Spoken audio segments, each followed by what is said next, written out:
Tonight, step quietly into the shadows of a medieval tavern, not as a guest, but as the girl who never gets to sit down. Before you relax for the night, take a moment to let the hum of the day settle. Dim your lights. Let the noise of the world hush itself. Perhaps there's a warm drink beside you, or the rhythm of a ceiling fan above your head. Sometimes, if the customer is in a rare mood, Daisy. But none of those are hers.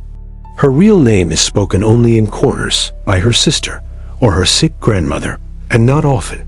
There are no clean wooden beams glowing warmly in candlelight. There is no bard in the corner plucking a lute in tune.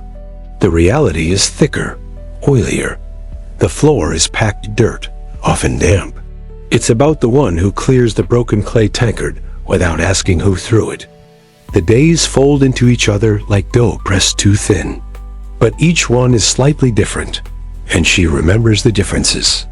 She remembers the man who paid with a story instead of silver, and the one who didn't pay at all. She remembers the plague year and the quiet it brought. She knows which soldier has nightmares and which one causes them. She has carried messages between lovers and enemies without ever knowing which was which.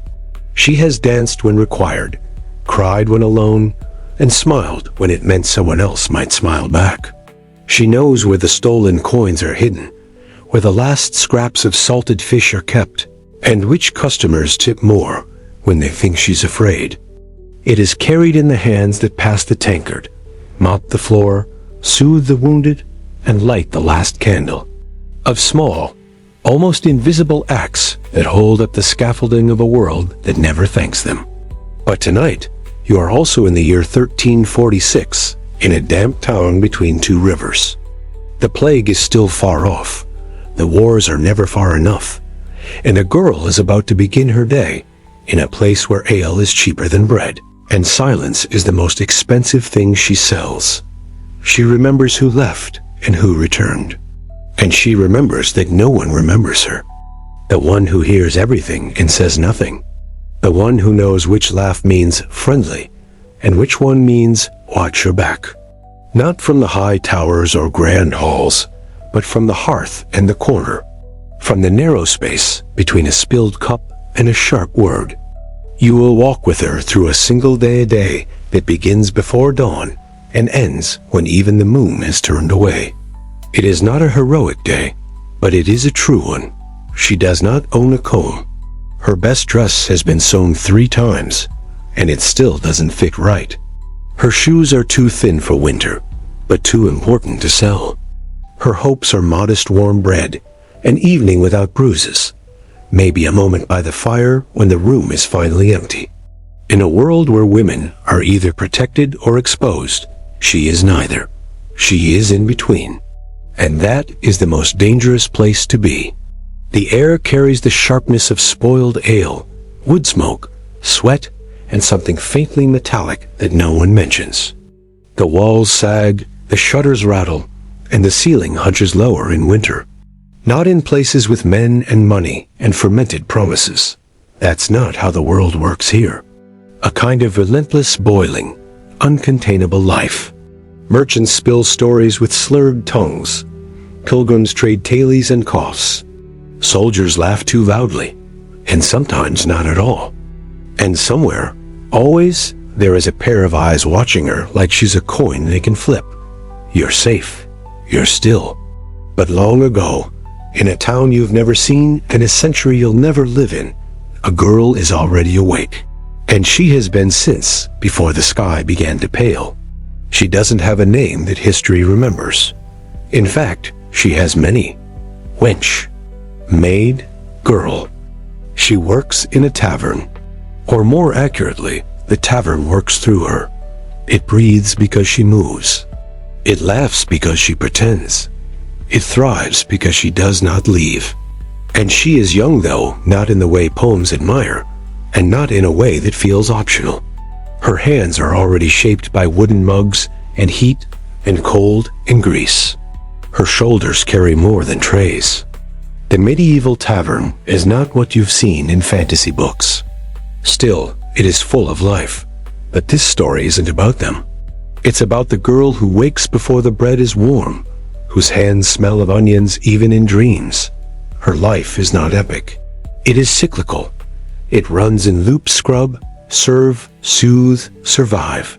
She is not a noblewoman, not a queen, not a character in a tale. And yet, she knows everything.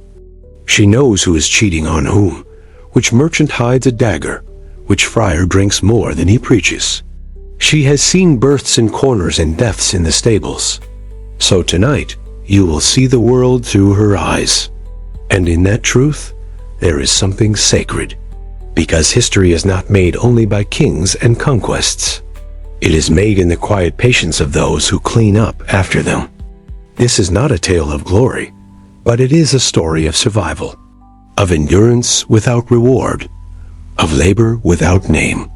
So breathe deeply. Let your shoulders drop. You are safe in your room, your century, your softness. Let's begin. You wake before the rooster, before the baker, before the church bells have decided which saint's day it might be. There is no alarm, only the ache in your arms and the rhythm your body remembers. Sleep, for you, is never deep. It's more of a pause, a place to rest the feet, not the mind. The dreams are short and rarely yours. It is cold, always. Even in midsummer, the stone keeps the chill. You swing your legs off the low wooden cot with the sound of creaking older than your bones. There is no fire yet. There is no light yet, but there is expectation. The town is still hushed, the street wet with night fog and straw. You lean against the frame for a moment, not to rest, but to remember what the outside air smells like before it is mixed with men and beer and sweat. It smells like cold stone and sour yeast, like distant firewood, like a silence you're not allowed to keep. The tavern will want things before the town even realizes it's hungry. And you are the one who knows what those things are. The pot bubbles with what will become the morning stew. You wipe the tables where the last coins were dropped and where the last threats were muttered. You straighten the stools that will soon be crooked again. You hum, not because you're happy, but because the silence feels too much like absence. The clean corner in a place that forgets what clean looks like by midday. You are the rhythm. You are the breath. The truth, of course, is that you built the welcome with your hands, quietly, without applause. As always, you are the thing that must happen, so everything else can pretend it happens by itself. A reminder of everyone you've known who doesn't walk through that door anymore. You stir it with a ladle missing half a handle. The master will discover it later and curse everyone as if the drink vanished by magic. The salt is clunked. The bread will be dry by noon. But it is enough. You've asked for a new one, of course. They see the tankard of ale, not the girl who rolled the barrel into place before dawn. They see the dry bench, not the cloth that was wrung out 10 times before their boots arrived. It is the only thing here that comes and goes freely. You watch it for a few seconds before returning to work. The flour needs to be swept. The fire needs feeding. The onions are burning. They nod. They never replace it. Somehow, you learn to stir around the splinters. The kitchen is silent when you step in. Not quiet silent.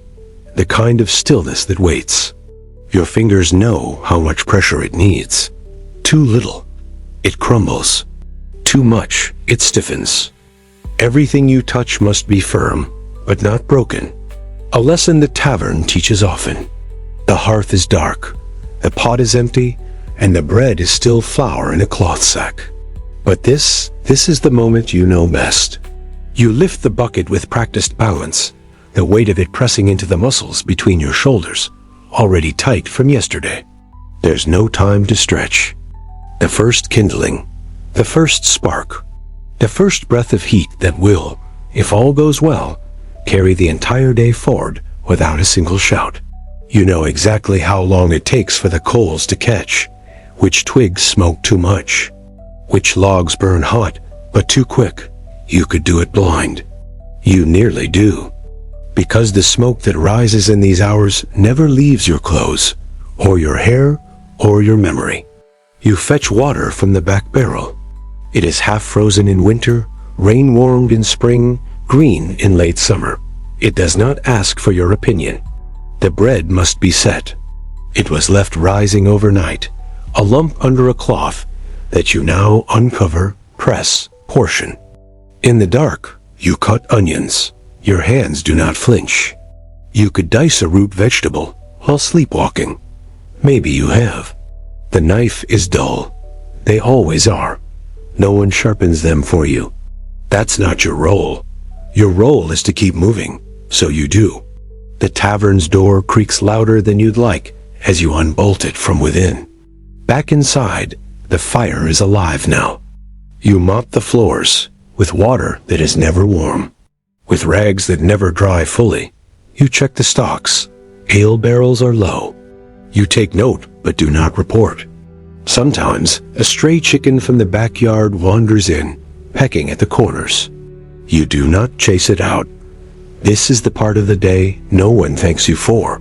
Because no one sees it, they see the stew, not the pot cleaned with sand and scalded hands. But that is what it means to be a tavern maid. To be the hinge on a door that never closes. The warmth in a hearth you never sit beside. By the time the sun peers weakly through the shutters, the tavern looks as if it's been waiting to welcome the world all night. And now the real day begins. Midday chaos, ale-stained smiles, and watchful eyes. By the time the sun is fully awake, the tavern is no longer yours. It belongs now to the noise, the boots, the coins, and the eyes that pretend not to watch. The morning hush has been swept away, replaced by a thrum that is louder than music, but quieter than war. Sweet, you, come here.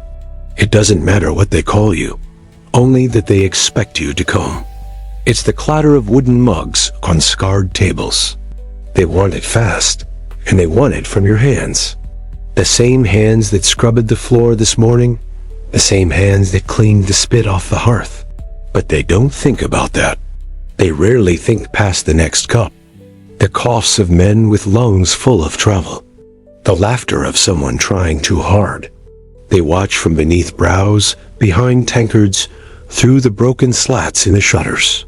They watch the way your shoulders shift when you carry a tray. The way your sleeves slip when you reach across a table. You laugh. You stop noticing it until you leave, and then you carry it with you. On your dress, in your hair, behind your eyes. You don't understand it, but the sound is expected. Another hand brushes your hip. You keep walking. The stool was in the way. You'll tell yourself later. It always is. He drank too much, laughed too loudly, and never tried to touch you. Someone is asleep in the corner. Someone else is yelling about taxes. Because you've learned that silence is often the only shield you're allowed to carry. A third has spilled stew into his lap and is blaming you. He's gone now. No one mentions him. But you remember the quiet between his chords. No one thanks the lung for moving. They only notice when it stops.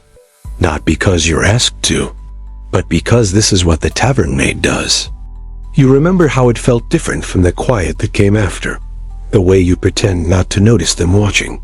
It is a performance, this invisibility. You play it well.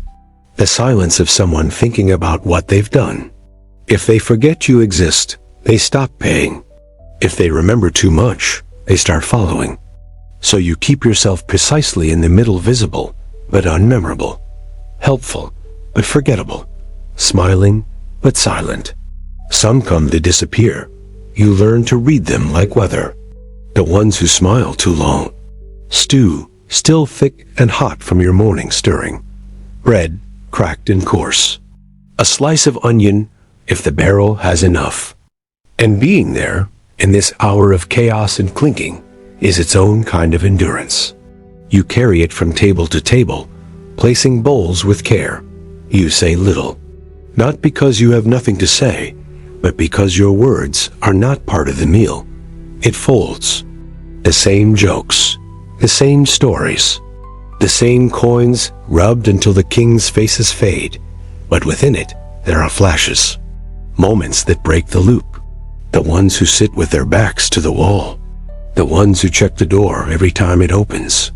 The ones who touch the rim of the mug before they drink, as if hoping it might whisper something back. You are in it, not swimming, not drowning, just moving. You refill mugs. You wipe tables. You dodge elbows and requests. You nod at the right moments. You vanish when needed. You appear when summoned.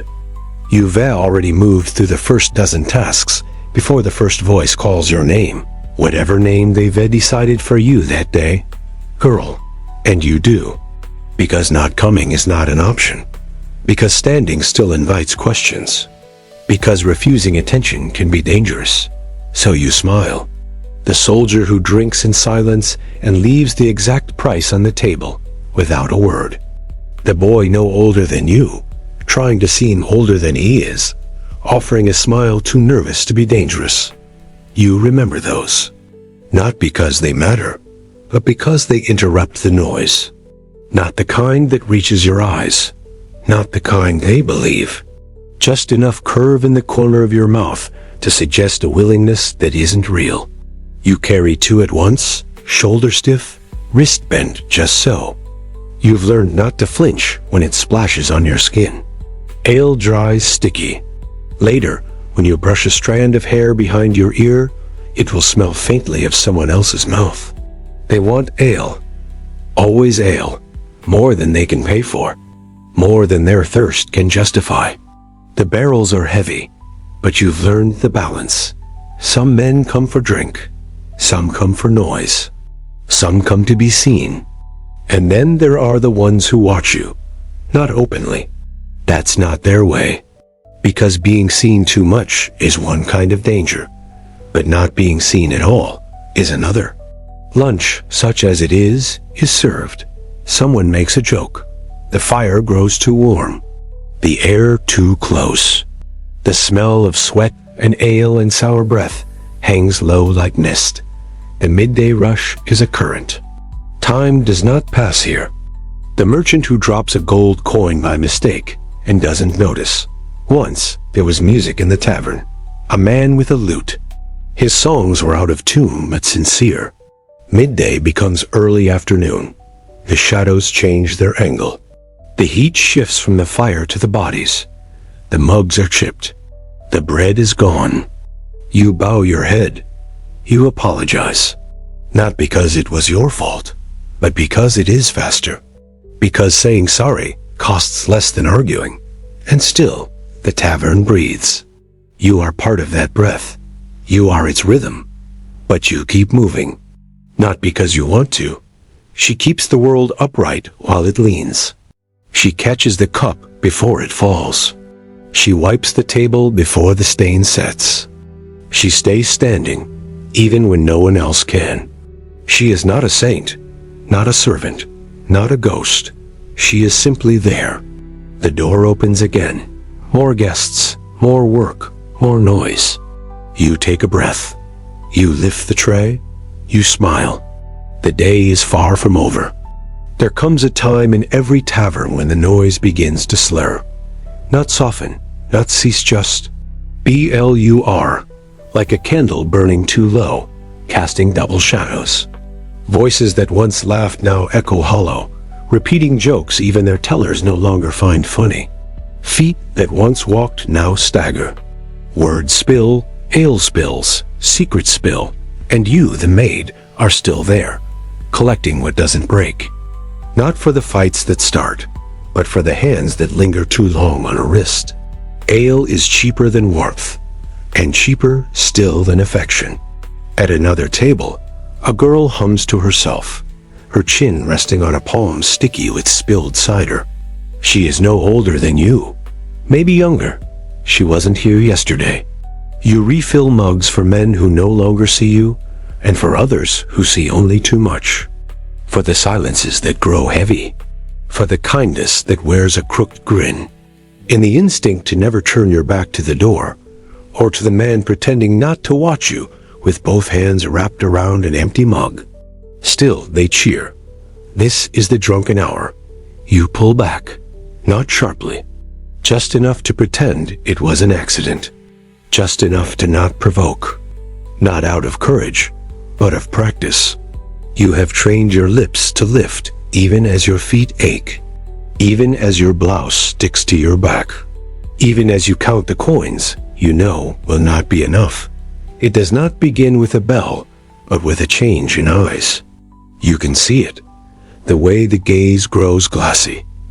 You do not ask. It is not your place, but you place a hand near his elbow.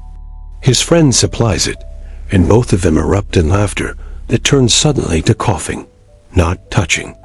The tavern becomes everything. Who pretends at coin? You place a blanket over her shoulders. No one notices. That's the way you prefer it.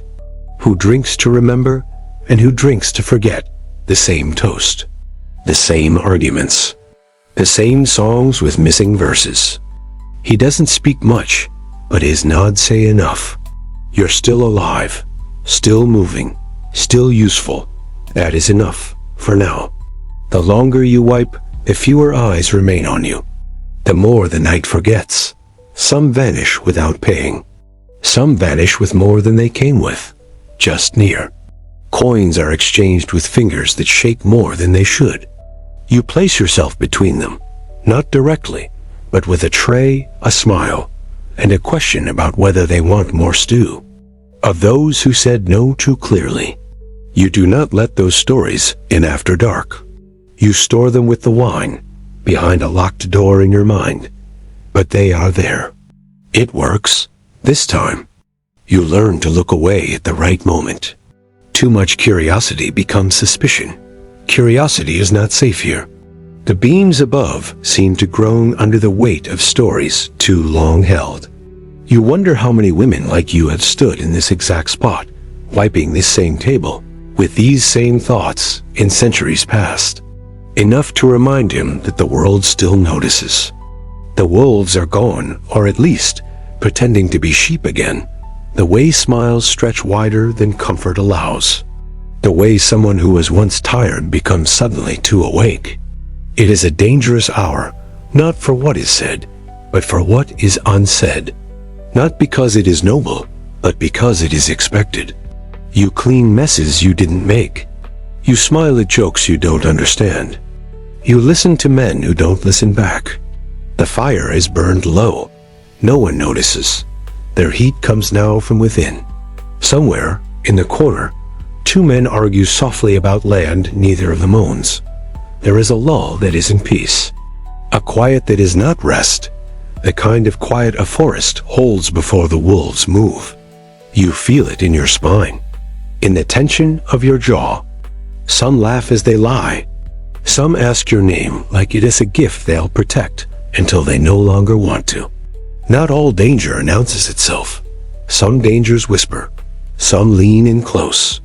You have learned to smile through all of it. There is singing now. Slurred. Off-key. Someone pounds the table to keep rhythm, but the rhythm slips and becomes a thud without music. Someone grabs your hand, gently at first, like they know you, like they remember a moment that never happened. He laughs. He always laughs. This is the hour of blurred lines. You see a man cry into his tankard. A soldier, perhaps. A farmer, perhaps. A brother. A husband. A son. Another man tries to sing a ballad of lost love and forgets the ending. Outside, the street is dark. The windows drip condensation. Somewhere, a dog howls, but is ignored. The world narrows. You can feel the building sway, not in motion, but in mood. You wonder if they too grew invisible by design. In the shadows, deals are made. Knives are shown, not used, just shown. A threat that hides behind a smile. A man stumbles and vomits near the hearth. You sigh through your nose and begin cleaning. But in that, there is a kind of control. You know them better than they know you. You know who lies about their past. There is power in watching. Quiet power. The girl in the corner has fallen asleep, head against the table. Her hand clutches a ribbon, worn and frayed. The drunken hour stretches on, longer than it should. Time bends here, loops back on itself, the same laugh. You carry empty mugs back to the bar. The barkeep nods at you. Someone begins a fight. Not a brawl, those come later. Just harsh words and heavy looks. It doesn't always. There are stories of maids who didn't return home, of those who were followed. Eventually, the noise thins. Not dies, just thins. Some guests leave. Some sleep where they sit. You begin wiping tables again. Slowly now. Not because you're tired, though you are, but because you've learned to draw out this final stretch. Someone hums again, the same tune as before, but softer now, as if even the song is tired of itself. The shadows stretch longer. Faces blur, names fade. The tavern breathes slower. This is the hour you love and hate the most. It means the worst has passed. It means the night is almost over. It means you're still here. And that, somehow, is its own kind of victory. Closing time, quiet hands, and the price of survival. By the time closing comes, it does not arrive like a curtain falling. It seeps in, slow and silent, like the tide returning to claim what the day has borrowed. There is no grand announcement, no clanging bell or bold final toast. Only a soft unraveling, a collective forgetting. A tavern maid knows the signs. The way the fire hunches lower in the hearth, the way voices fall beneath their own weight. The stale scent of sweat and smoke and cider clings to the air, mingling into something that cannot be named, only endured. The way the barkeep sets down his rag, not with finality, but with fatigue. A third has his boots off and his feet on the bench, as if the tavern is his mother's hearth, as if the tavern itself sighs, and all within begin to drift apart, no longer actors, but shadows moving off stage. That is not her task. Let sleep take the danger out of them. Let dreams dull their hungers. She does not wait to be told. The tables now wear a kind of aftermath. Sticky rings of ale, crumbs crushed into the wood like old confessions. She moves among the bodies, some awake, some not, some halfway between. A man snores against his folded arms. Another murmurs to no one. Watching the coals, watching her. She knows his type. Not slow, not fast, just deliberate. She picks up a tray near him, then another further away. She keeps her back never fully turned. She glances toward the barkeep. He sees. He nods again. That will be enough, this time.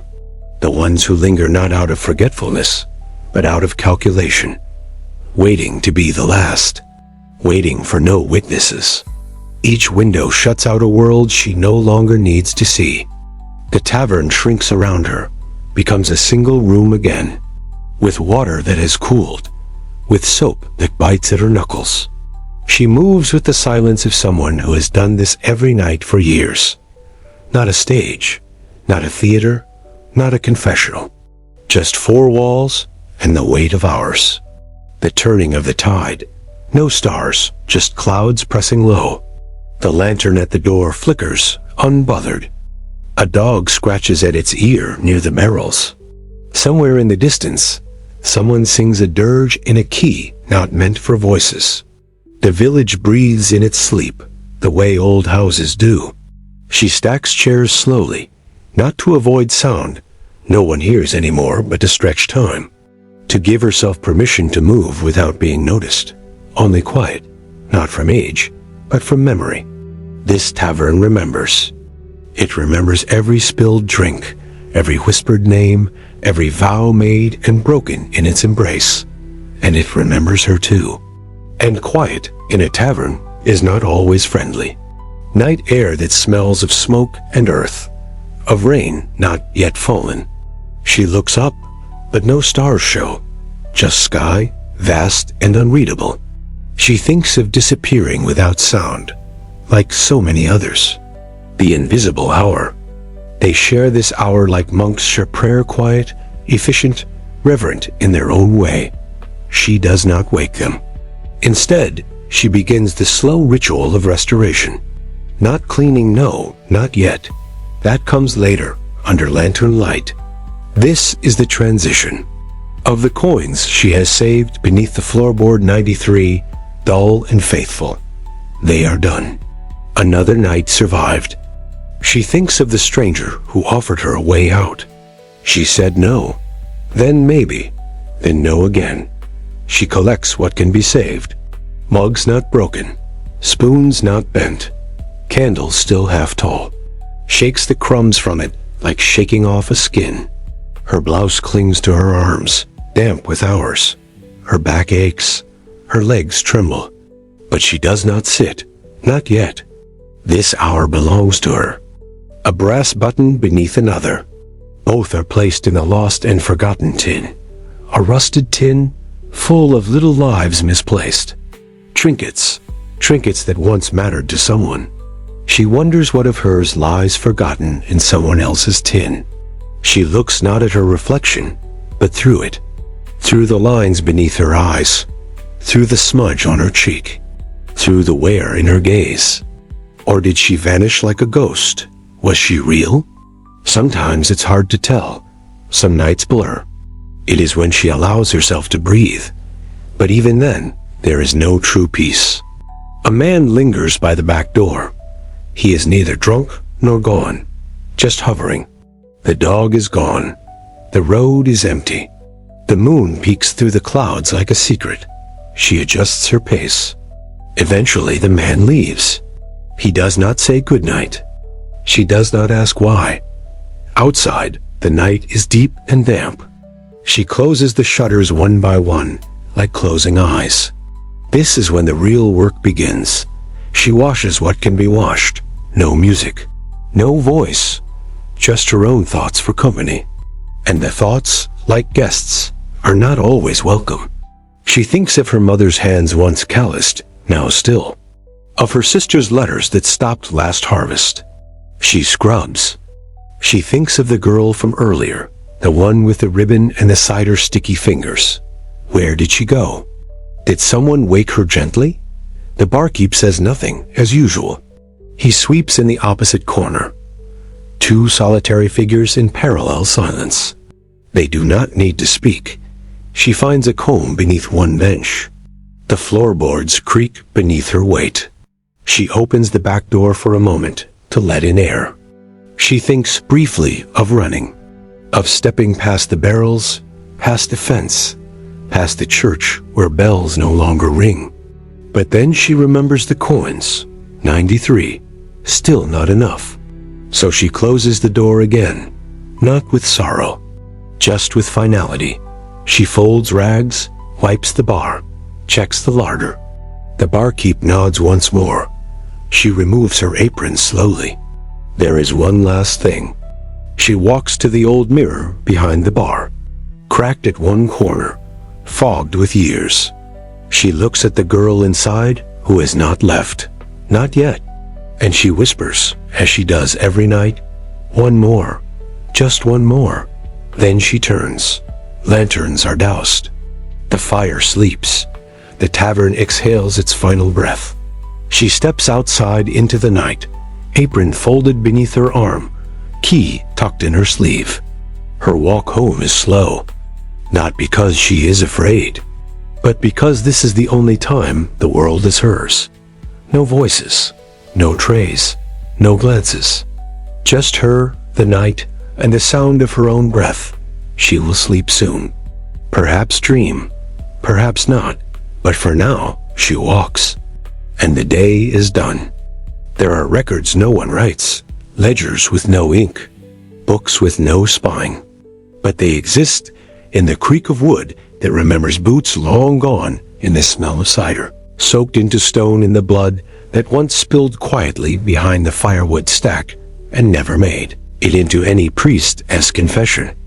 She knows this tavern keeps history, not the grand kind sung by minstrels or stitched into royal banners, but the kind that lives under floorboards and between glances. This place remembers what others choose to forget. But she has inherited it, along with every ghost it refuses to bury. She didn't build it. She didn't choose it. The tavern was her mother's, before it was hers. Though the deed bears the barkeep's name, and the walls have long since changed hands, she carries the memory of her mother's hands, soaked in suds raw from scrubbing tankards steady, even as men staggered past her with slurred promises and wine-drenched threats.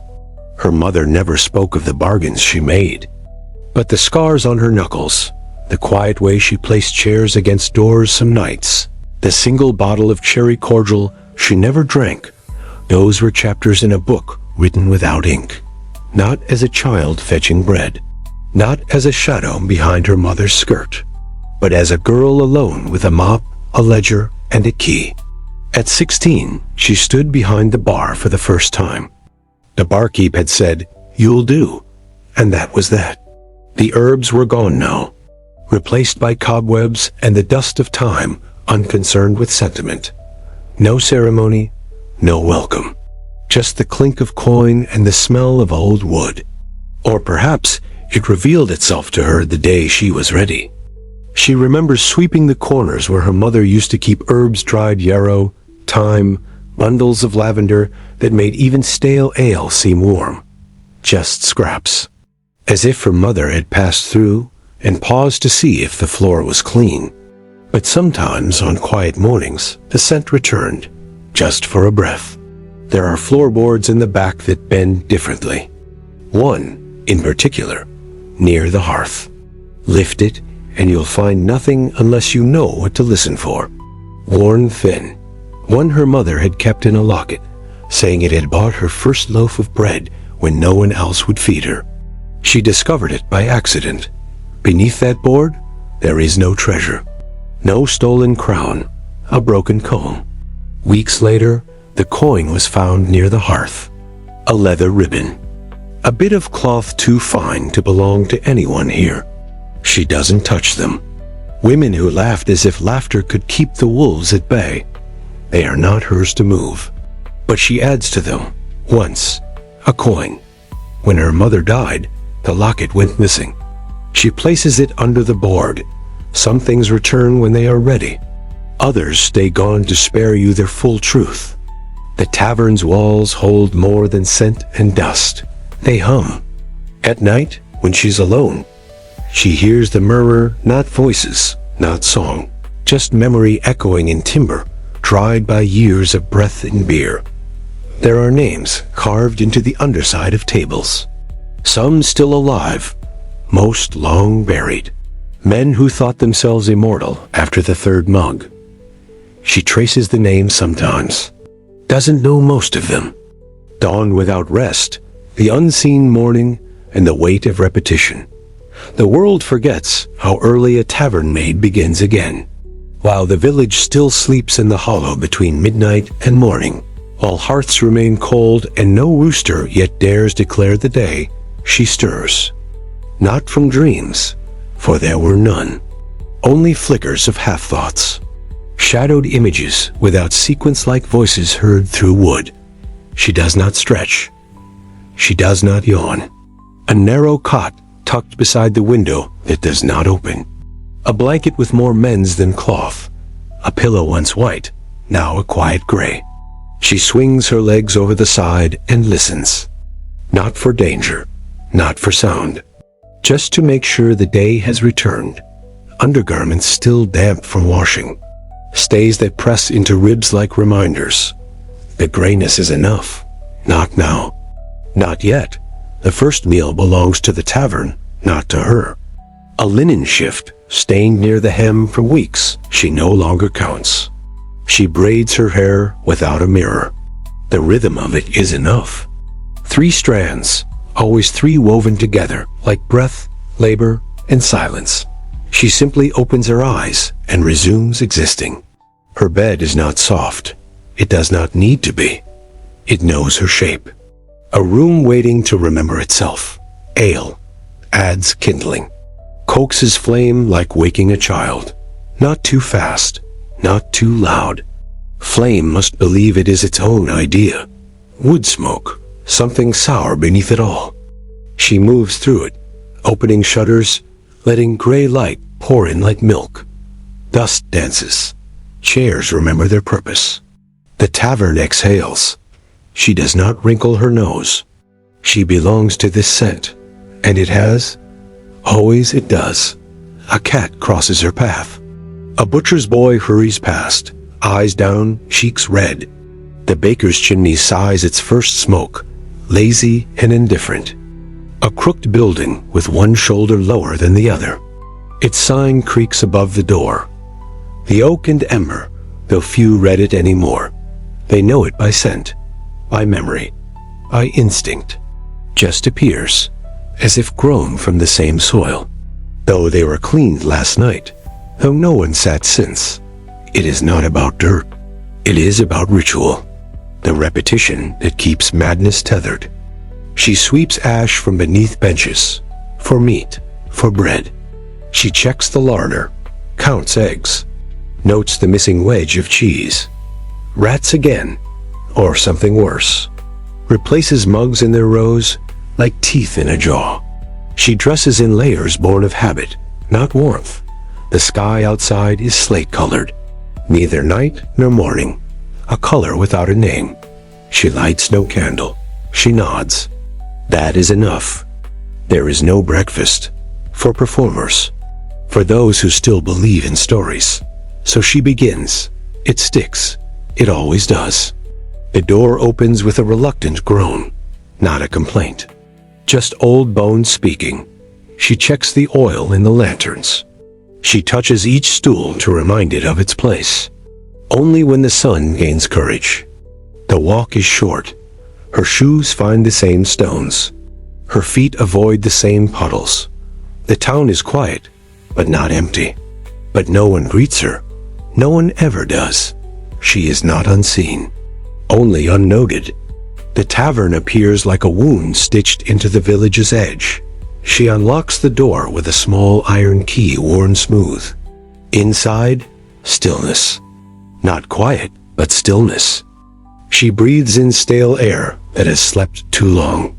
The hearth is cold, though embers still dream beneath ash. She stirs them gently. The fire answers.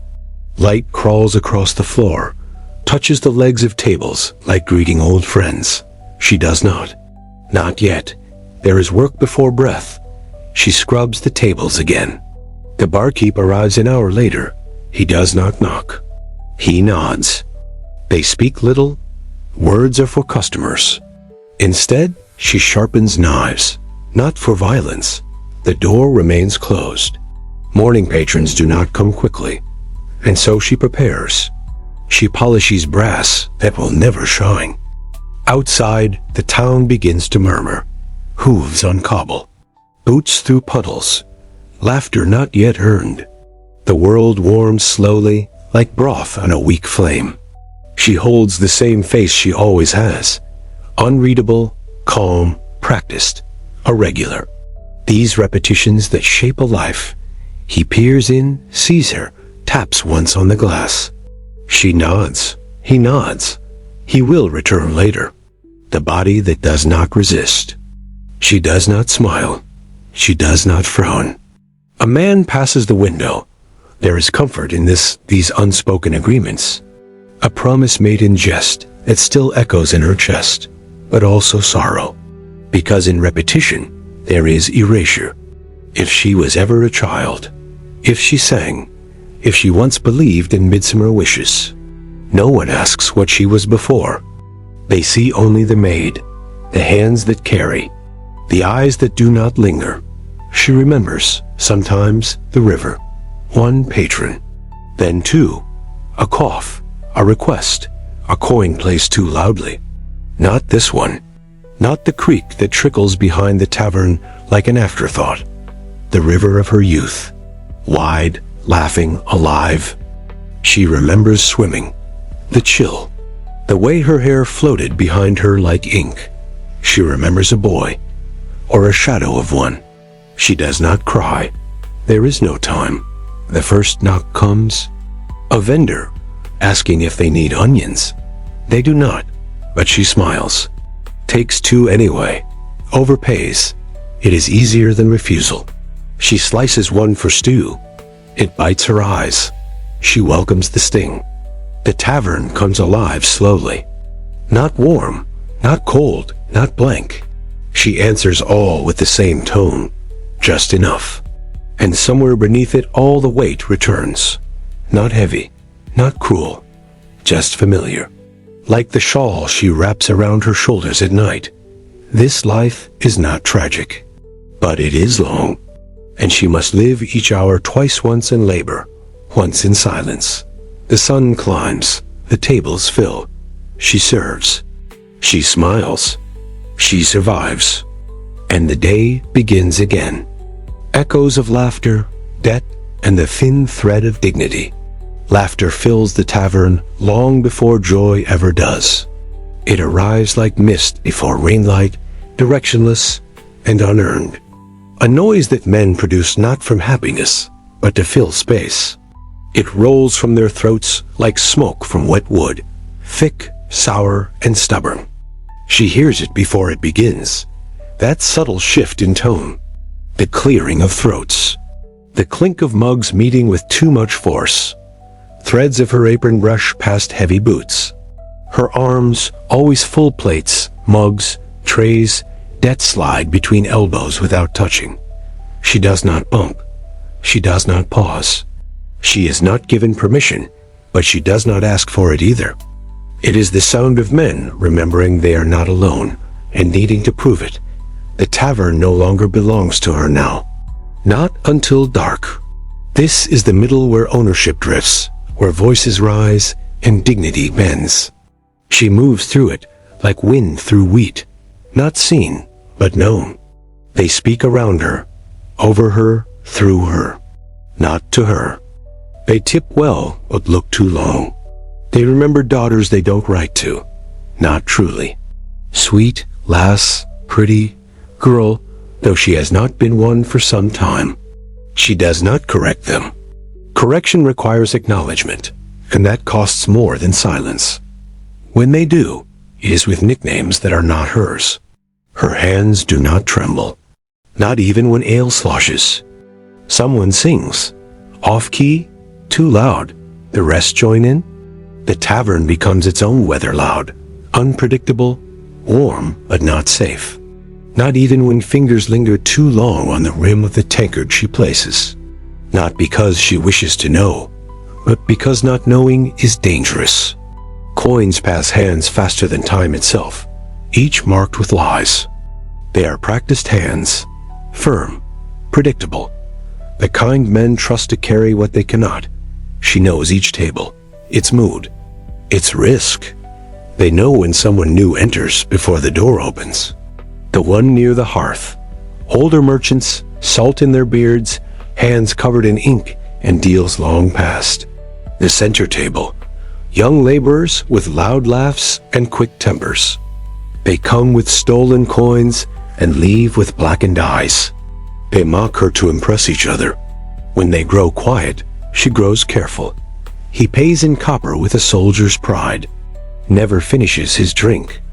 Watches the door like he expects ghosts. She gives him bread he didn't ask for. He nods and thanks, always. The back, always the same too. A man in a cloak who never orders. Another who counts cards more than coins. They watch the room. She carries this knowledge like others carry swords. Not for attack, for defense. Laughter peaks. She places bread. Replaces jugs. Clears plates with bones scraped clean. She listens. Debts are whispered like lovers' names. Promises are made to walls, not to people. She keeps a separate tally, one in the ledgers. She is to him as permanent as the walls, one in her head, one in her ribs. There is a boy barely old enough to shave who returns each week. One day he will not come back. She knows this already.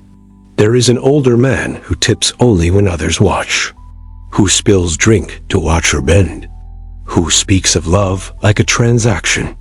She does not flinch, not now, not ever. He once grabbed her wrist.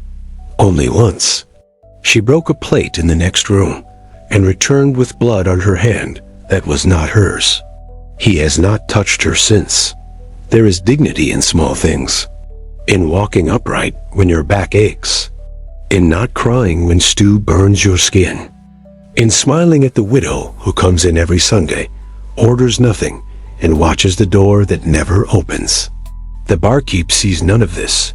His eyes are for the till, his ears for coin. He trusts her without gratitude, and perhaps she is. She once dreamed of leaving, not running, just walking away, taking the road with no destination, becoming someone no one needed. But taverns are hungry. They feed on routine, and she is part of that diet. Still, sometimes when a stranger enters, and the door's shadow stretches long, she dares to imagine he might see her, not as maid, not as servant, but as someone who once had a name longer than 2 syllables. It has never happened, but the imagining is its own thread of dignity, thin, but unbroken. She kneels, picks it up, places it on his table without a word.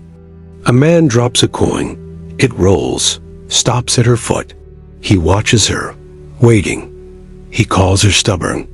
She says nothing, because pride can be silent and still loud. The kind of laughter that knows nothing of weight. Outside, children pass, laughing for real. She hears it and remembers the river again, the one from before. Cold stones, a rope swing that tore her palm once. She kept the scar hidden for weeks. Before this life, before this repetition, before silence became her second skin, that river had fish, that pain felt real. This one feels ... structural. The bell rings, steps forward. New customer. She wipes her hands on her apron, smooths her hair. Smile practiced, back straight. Her face wears its usual expression. Unreadable, calm, practiced, and she serves. Because dignity is not in what you are called. It is in what you endure and choose not to become. Most deals are made in daylight, but the real ones, the ones that cost you your peace, your sleep, your future, are struck when no one is looking. When the tavern quiets just enough for voices to lower. When eyes glance instead of stare. When the clink of coins masks the truth in someone's voice. These are the bargains no one records. No wax seal. It trades in other currencies. One's harder to count, easier to lose. No parchment. Says nothing. Moves on. Describes him with a kind of hunger. Half fear, half something else. Just breath and need. And she is both witness and participant. The tavern is not a marketplace in the usual sense. A moment of safety for the price of a smile. Places it in front of him without looking. The next week, he returns the bowl, washed, never drinks. Never speaks. Just watches the doorway until it's time to go. A promise to forget for the price of a drink. A place to rest your head for the price of silence. She has learned these currencies by living inside them. Tonight, a man offers her a coin for information. About the barkeep. About the card table in the back. Always in pieces. Tiny enough that you can pretend it wasn't a trade at all. About who pays late, who drinks too much, who disappears for days. She places the coin back on the table. He does not ask again. Another night, a woman dirt beneath her nails. Cloak too fine for her hands. Whispers a name like it's stolen. Asks if he's been through. She lies. Not out of kindness. Not out of cruelty. Simply because truth is not always a service people deserve. There is a boy barefoot, hollow-eyed, who sits in the corner once a week. She gives him broth. This, too, is a bargain. One without words. She keeps a list in her head of those who owe her nothing and still give back. It is a short list, but it exists. She has traded things she cannot name. Hours of sleep, skin, hope. She has bartered dignity in small fractions. Not all at once, never that. The barkeep made his own deal years ago. Turn away, keep coin flowing, don't ask what happens past the third drink. It's why he never asks why she always carries 2 knives. One on her hip and one smaller, hidden in the folds of her apron. It's why he looks away when bruises bloom along her collarbone, not from fists, but from barrels she had to lift alone. He does not ask, because asking would make him responsible. And responsibility is not something anyone offers freely here. The men at the back table gamble more than coin. They trade secrets like sweets, names, roots, rumors.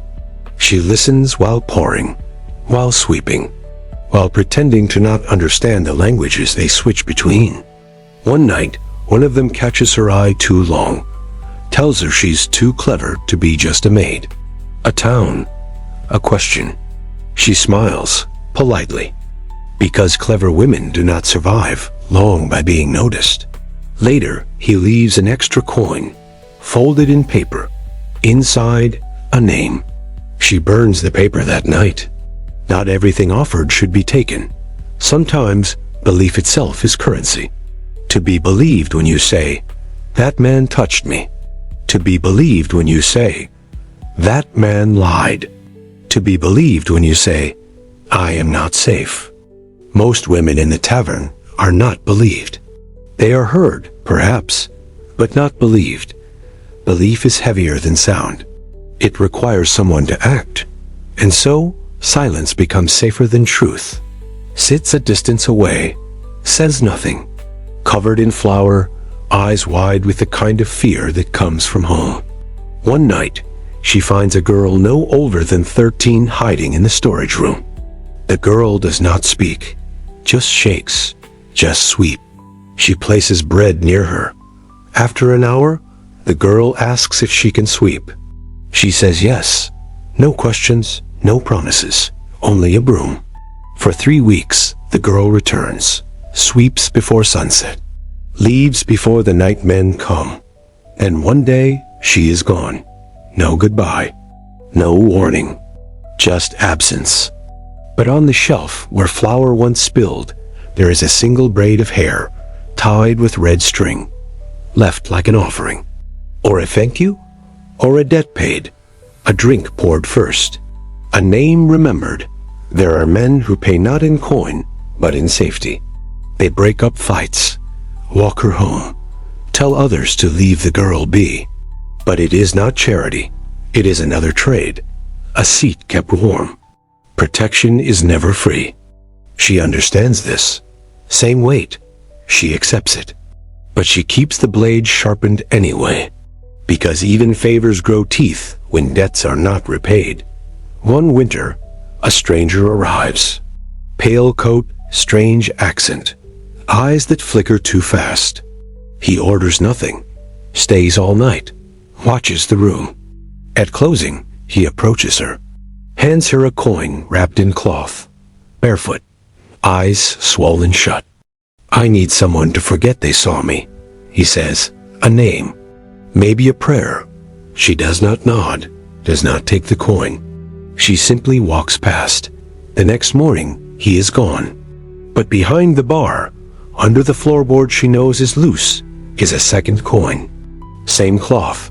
She does not touch it, but she does not report it either. This too is survival. And survival is often quiet. Hands pass notes.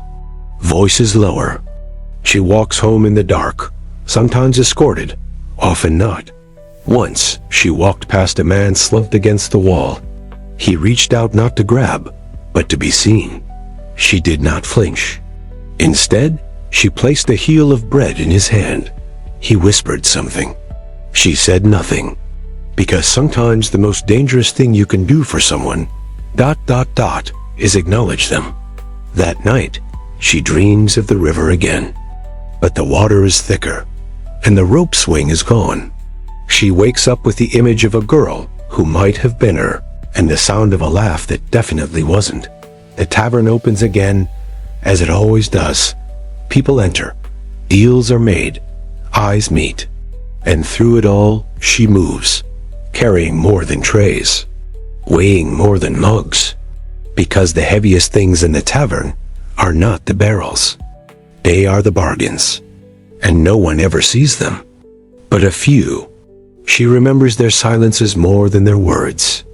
Especially Lisette, the girl who used to help in the kitchen, who wore her hair tied back with string because ribbons were too expensive.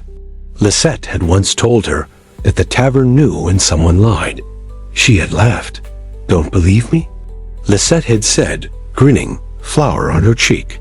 "Lie to it. Say you're happy." She had.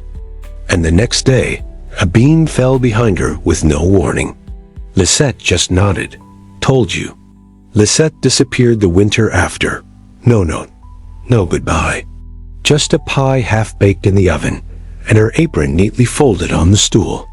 Another name under the table, carved deep, uneven, still there. The tavern doesn't let go of its people easily, even those who try to outrun it, especially those. She once met a man who claimed to have built a new tavern. In the next town, bigger, cleaner, fewer rats, more coin. He said it proudly, but he drank faster than most. And when asked what music he played in the evenings, he fell silent. Because he had built walls, he had bought tables, but he had no ghosts. And the best taverns always do. She knows that now. Knows that what holds a place together isn't the brick or the gold, but the weight of stories pressed into every beam. The tavern teaches her in pieces, not with lessons, but with reminders. Like the day she found a letter tucked into a cracked mug, never sent, never opened. A confession, a farewell, maybe both. Signed only J. There is no one named J anymore. But still, she keeps the letter. Because even forgotten voices deserve a shelf. Sometimes a scholar passes through. Cloak too fine, nose too high. Asks if there are any records, any documentation. She gestures to the walls. In the breath she holds when walking past the hearth, waiting for that flicker of scent that means her mother is near. Here. He doesn't understand. That's fine. It's not meant for him. She reads the true ledger every night. In the weight of the room, in the silence between steps, she does not pray. Not because she doesn't believe, but because the tavern listens better than any god she's met. It forgives slower, but it never forgets. And in this world, being remembered is the closest thing to immortality. So she writes nothing, says little, but every bruise, every bowl of broth, every coin left in secret, that is her ink. That is her inheritance. And one day, if another girl stands behind this bar, mop in hand, eyes wide, unsure, she hopes the tavern remembers her. Not as the one who owned it, but as the one who carried it, quietly, long after everyone else had gone. She wakes sometimes without knowing if she ever slept. There's no clear border between night and dream in a place like this. Only the slow cooling of stones, the fading of firelight, and the sense that someone has stepped through the air while their eyes were closed. The cot beneath the stairs isn't hers by name. It once belonged to the stable boy who vanished during the plague and never came back for his shoes. Before that, the girl who couldn't speak had curled there in silence, lips moving in prayers no one ever taught her. It exhales. Now it's hers. And the dreams that seep through the slats above her are not entirely her own. The tavern doesn't sleep when the doors are locked. And in that long, slow breath, things move. A stool is left turned the wrong way. A tankard, dry the night before, smells faintly of new cider. A black thread appears on her pillow, though her dress is green and her hair is unbound. No one tells her why. The girl next door says the baker's boy plays tricks, but he died in the river 2 summers ago. And anyway, his tricks had never been quiet. There's a language to this place at night.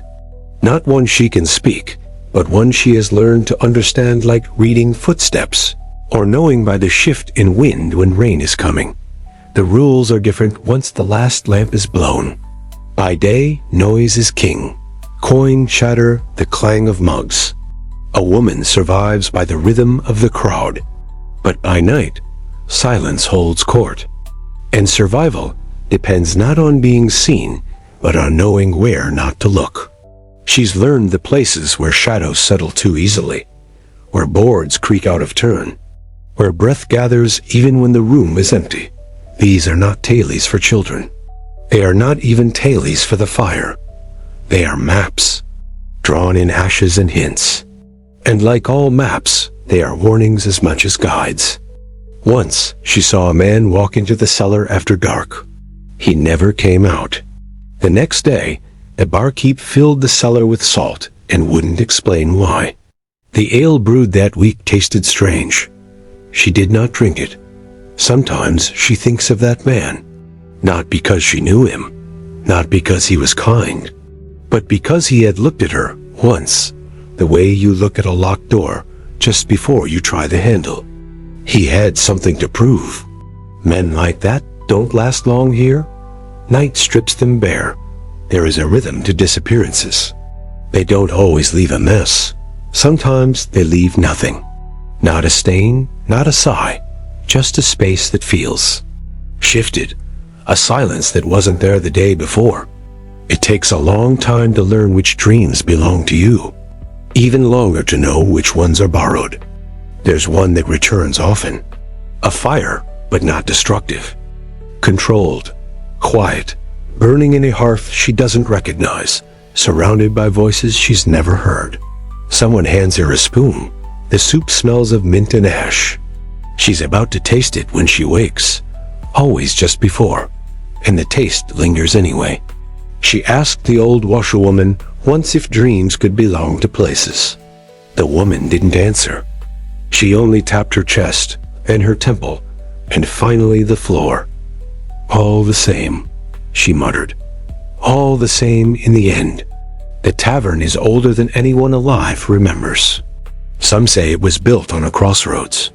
Others that it was once a hunting lodge for men who never returned. There are no records. Only bones beneath the garden. No one digs there anymore. Even the chickens avoid it. At night, the stars look different. Not brighter, just arranged in a way that doesn't quite match the maps. As if the tavern bends the sky a little. As if here, the heavens take their cue from earth, not the other way around. Sometimes she thinks the tavern is a ship, not on water, but on time, drifting slowly, silently, through centuries, gathering ghosts like barnacles. And she is its reluctant captain. No helm, no sail. Just a girl with a mop, a name no one bothers to remember, and a heart that refuses to leave. Why? She doesn't ask herself often. Questions like that open doors. And some doors stay closed for a reason. But on nights like this, when the air hums just beneath hearing, when the fire dies too slowly, and the cold sets in like memory, she wonders, not what it would be like to leave, but what would follow her if she did. The girl who left last spring in one said she'd go east. She said she had a cousin who brewed honey mead and needed help. She packed in silence, left before dawn. No one has heard from her since. But the ledger under the counter sometimes smells faintly of honey. The barkeep doesn't notice. He never notices. But the tavern does. And that's enough. She doesn't need thanks. Only the assurance that someone remembers. That what she does, what she endures, won't vanish like steam in winter air. Sometimes that's all any of them want. Not love, not fortune, just memory. She once found a ring in the wash basin. Small, iron, twisted. She asked every guest. No one claimed it. So she placed it under the bar. The next day, there were tulip petals on her windowsill. Tulips don't grow here. Not for miles. She said nothing. But she's kept the petals. Pressed in a book of tavern songs no one sings anymore. Because in places like this, songs are as close to scripture as one gets. They tell what records won't. They carry the rules that shift when night falls. Like, never whistle after dark. Never name the rats. Never accept a drink from someone you don't remember arriving. And always count the chairs. If there's one more than you had the day before, leave. Immediately. She's only seen that once. She left for 3 days, returned. The extra chair was gone. But the barkeep was different. Nothing, he said. Nothing he did. Just ... His laugh echoed wrong. And he never asked where she'd been. Since then, she marks the chairs in chalk. One small line on the back leg, every night. A private ritual. A quiet protection. Not all hauntings are violent. Some are simply persistent. Like guilt, like longing. Like the echo of someone who should have said goodbye, but didn't know how. She is not afraid. Not exactly. Fear implies resistance. This is something else. A weary kind of understanding. The kind old trees have. The kind cats show when they watch you for too long, then vanish. She has dreams of fields, not hers, but familiar. Always dusk. Always just beyond reach. Someone is calling in the distance. She never gets close enough to answer, but she wakes with a name on her lips, one she's never heard, and somehow knows how to spell. She writes it on a scrap, places it in the hearth. It curls to ash. The wind doesn't shift, but the silence feels warmer that night. The tavern is a keeper of names, of moments, of maps drawn not in ink, but in habit, in routine, in the brush of fingers across a counter, polished thin by decades. She doesn't know how long she'll stay. She never planned to. But plans bend here, and dreams root deeper than intentions. In the end, maybe we don't choose where we belong. Maybe we simply remain in the places that remember us, where the rules change at night, where the ledger breathes, where the fire whispers stories no bard dare sing, and where a girl with quiet eyes and calloused hands writes her legacy with each step, each bruise, each name she chooses to remember, and those she quietly forgets. Some doors creak when opened. Others don't dare make a sound like they're apologizing for the passage they offer. This one does neither. It simply stands there, still as breath held too long, frame warped just enough to make you hesitate. Not because it's locked, but because it isn't. And that's the thing about open doors. They raise more questions than they answer. Tonight, a tavern door is ajar. Not wide, not brazenly flung open, like when the men burst in for midsummer beer fights. Just a sliver, as if it had something to say, or something to forget. She notices it from the upper stairwell, halfway through folding a tea-damp rag. The rag smells of burnt rosemary and old wine. Her hands smell like someone else's life. But it's the door that stops her, because it shouldn't be open, because she knows she latched it, and because no one ever knocks after midnight, not here. For a moment, the world holds its breath, and so does she. There's no wind tonight. No fox howling near the rubbish heap. Even the mice have gone still. And yet, something waits. She could shut it, of course. Step down the creaking stairs, place one palm against the cool, sweat-slick wood, and press. But she doesn't, because something about the open door isn't inviting. It's begging for witness, for memory, for mercy. And those three things are harder to give than bread. Harder even than love. The last time the door was left open like this, it was winter. A woman with frost in her hair came in, said nothing, just stood near the hearth and wept. No one remembers her name, but the chair she sat on still tilts slightly to the left. And every first snow since, a silver thread appears on its seat. She never told anyone that. Some things aren't for telling. They're for carrying. The kind of knowing that sits heavy in the chest, like a child asleep on your ribs. So tonight, she does not shut the door. She watches it from the shadows, and waits to see who or what refuses to enter, The tavern is not empty. It never is. The walls remember. The floors keep secrets. And the air? The air is thick with old conversations that never finished. Sometimes she hears them, barely. A name muttered from no mouth. A question asked by no tongue.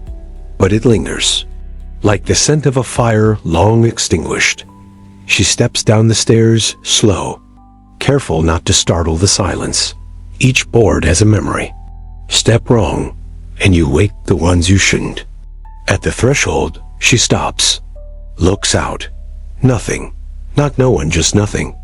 And yet, the sense of presence hums louder than any man's shout. She looks at the hinges.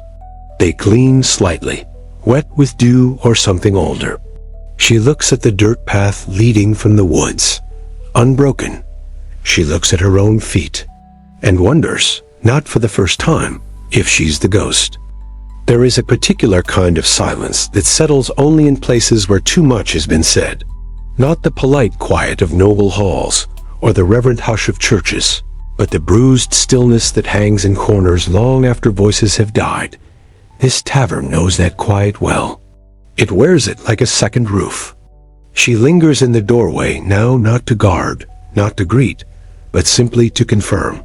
Yes, the world outside is still wider than she can walk. The night does not move, but she feels it breathing. Lo, they wait. The floorboards behind the door are warped from years of wet boots and spilled fear. And she has much she'd like to let go. In the hearth, the fire has collapsed into its red, pulsing skeleton. They sharpen. They watch you choose, measured, and not for her.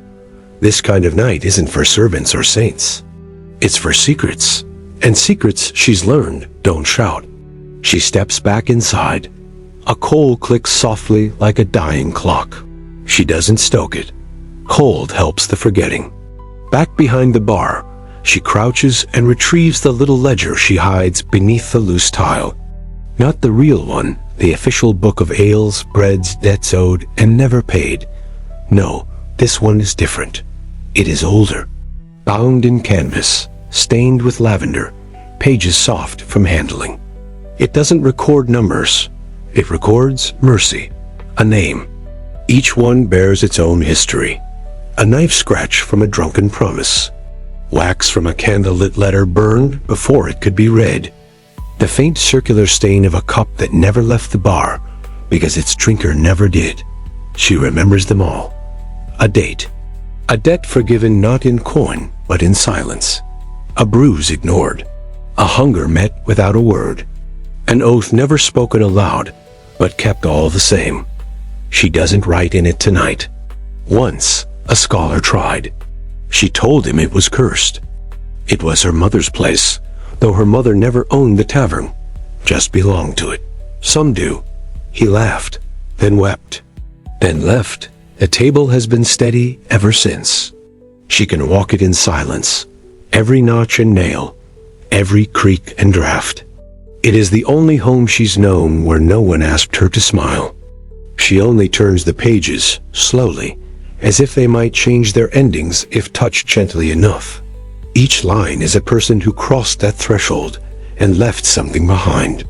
Most of them never knew. That's the point. Mercy that announces itself is just another kind of pride. She closes the book, puts it back. Or a memory, or perhaps both. It doesn't matter. No one comes down after dark unless the dream is worse than the waking. Resettles the tile. From the upstairs room, the faint creak of someone shifting in a dream. She walks through the main room now, running her hand across tabletops as she passes.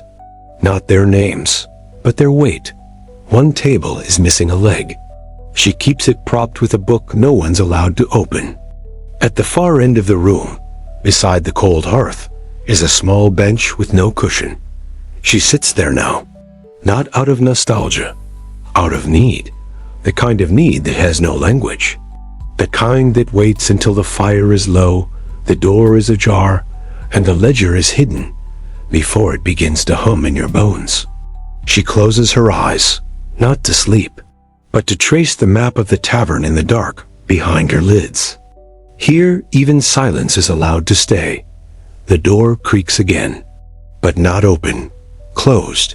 She did not move. No wind stirred. And still, it's shut. She does not rise, does not panic. Instead, she says softly to the room, "I remember you," and waits. There's a kind of breath that taverns take once the crowd has gone. Not a sigh, not quite. More like a stretch of shifting of its bones, as if the building itself is settling back into its truest shape. The benches straighten. The air no longer competes with sweat or song. The silence thickens, not with peace, but with memory. She remains on the bench near the hearth, not moving, not seeking, only listening. The kind of listening that is learned, not taught, passed down not through words, but through long nights and unasked questions. The door is closed now, though she doesn't remember rising to shut it. That's how it works, this place. Some things move when they're ready. Some doors close not because of wind, but because of watching. She keeps her hands in her lap, folded not in prayer, but in posture. A tavern maid learns early. Posture is everything. It tells the drunkards you're awake even when you're tired. It tells the desperate you're firm even when you're afraid. It tells the memory, when it returns like a draft under the door, that you are not surprised to see it. A sound, soft. 2 knocks, not on wood, but on stone beneath her feet. She does not flinch. Beneath the tavern, beyond the cellars, lies a passage no one speaks of. It's not secret, just buried. She learned about it not from her mother, but from the way her mother avoided one tile in the cellar floor, as though stepping on, it would speak a name better left sleeping. Once, when she was 10, she stepped on that tile. Nothing happened, but her mother wept for hours. Tonight, the sound comes from below, not loud, but steady. 2 knocks. A pause. 2 again. She rises now, careful, slow, as if her joints have suddenly remembered how long they've worked. She picks up the candle, though it's nearly out, and begins the descent into the cellar. The air thickens with stone and old barley, the scent of rot long since dried. This is not a place for stories. And yet, it holds them better than the rooms above. She reaches the tile, waits. The air does, as if it's been acknowledged. That is enough. 2 knocks again. They come every 7 nights, always at the same hour. She does not respond in kind. That would be an invitation. Instead, she whispers not loud enough to echo, only enough to be heard by whatever listens on the other side of stone. I didn't forget. Silence, but it shifts. She returns upstairs without glancing back. You only look back when you plan to return. She never does. But the knocks, she never tells anyone, never asks, because she suspects that the moment she seeks the truth, it will change shape. That's how memory behaves when it's been buried long enough. The candle finally gutters out as she reaches the main room again. No need to relight it. She knows the shadows well. They know her, too. Not all shadows are threats. Some are witnesses. Some are what remain after someone loved this place so quietly they became part of the grain in the walls. She sits again, waits. Not for sleep, that never comes easy, but for stillness. For the quiet that doesn't accuse, and eventually it arrives. Not as peace, but as permission. To stay, even when the door is open, even when no one enters. There are certain smells that do not announce themselves, nor do they fade with time. They root into timber, into bone, into the folds of clothing and the seams of breath. Smoke is one of them. Not the fresh, wood-fed kind that rises from a fire just begun, but the low, settled residue of something long burnt, something that should not have been touched by flame, yet was. In the tavern, that smell lives near the ceiling, where heat once rose on nights no hearth should have been lit.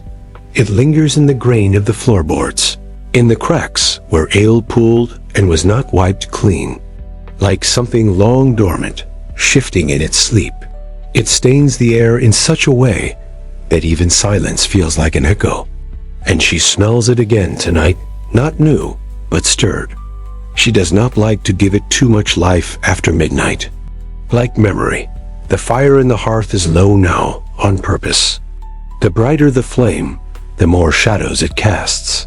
And some nights, it's the shadows that are easier to manage than what the light reveals, not dust ash. She wipes down the wooden tables slowly, using a cloth that has outlived 5 aprons and 3 winters. The wood has grooves now, deepened by time, by coins scratched too hard, by the boots of drunkards who forgot their manners and remembered only how to sprawl. In one such groove, she finds ash. They talk about its aftermath, how the building was rebuilt, though no one saw the builders. She does not brush it away.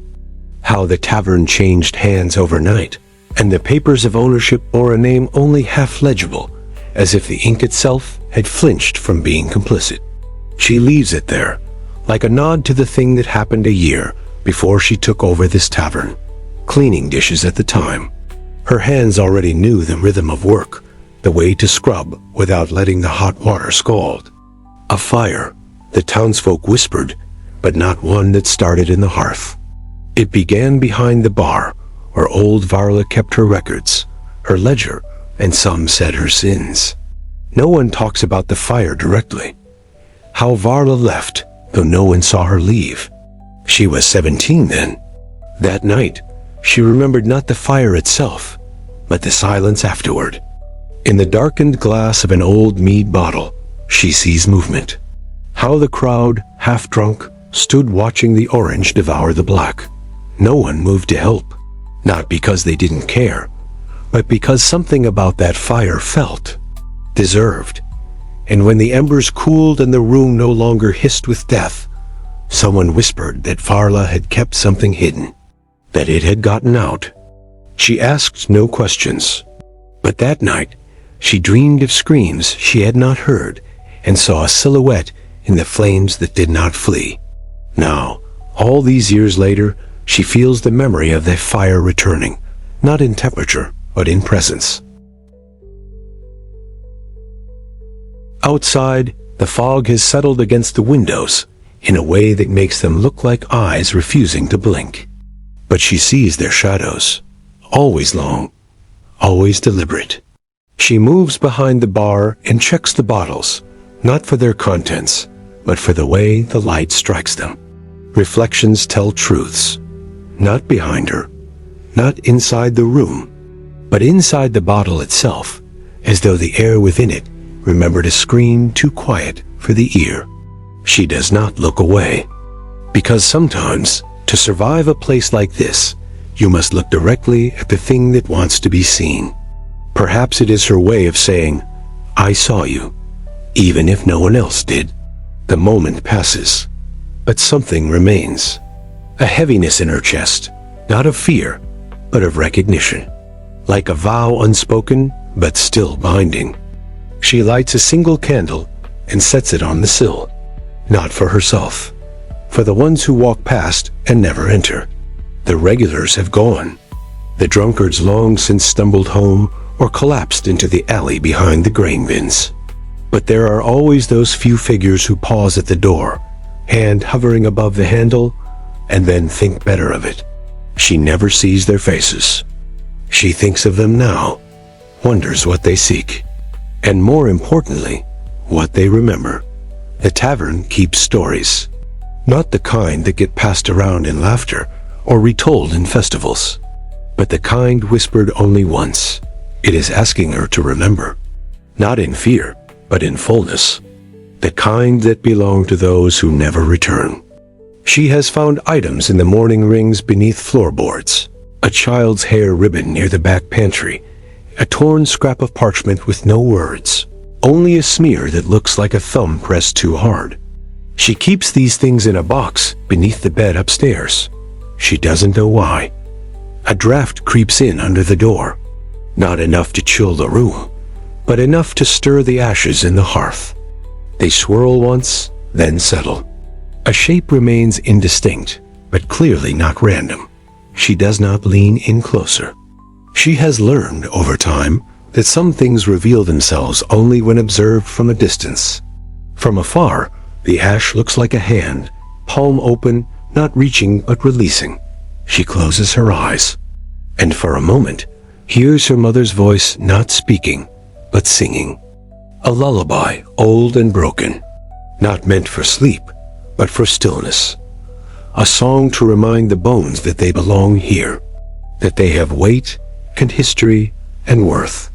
The candle flickers once, then steadies, and in that moment she knows the tavern is not asking her to flee, to remember the vows she never spoke aloud, to carry the weight of what others forgot, and to keep the smoke alive, not to mourn what burned, but to honor what survived it. There are cellars, and then there are vaults that pretend to be cellars. And then there are places like this, where steps downwards don't just lead into the earth, but into memory, into marrow, into every layered silence. No one in the tavern above dares name aloud. The wooden trapdoor creaks, not because of age, but reluctance, as if the wood itself remembers the weight of what once passed through. She opens it slowly, with both hands, not out of caution, but reverence. Because here, beneath her feet, beneath her work and sweat, and the stories spilled on oak tabletops for years, lies the part of the tavern that does not serve. It waits, it remembers, and it does not forgive easily. The first breath she takes as she descends is cold, but not dead. It smells of soil, chalk, something older than mildew, but younger than rot. The scent of preservation, not of food or wine, but of truth, pickled in regret and boxed in old pine shelves. There are no lanterns, only her hands, familiar with every notch of every rung down. Not with words, not with sound, but with pressure. Only the darkness, dense and pulsing, like a heartbeat behind stone. And then, when her foot lands on the last step, it speaks.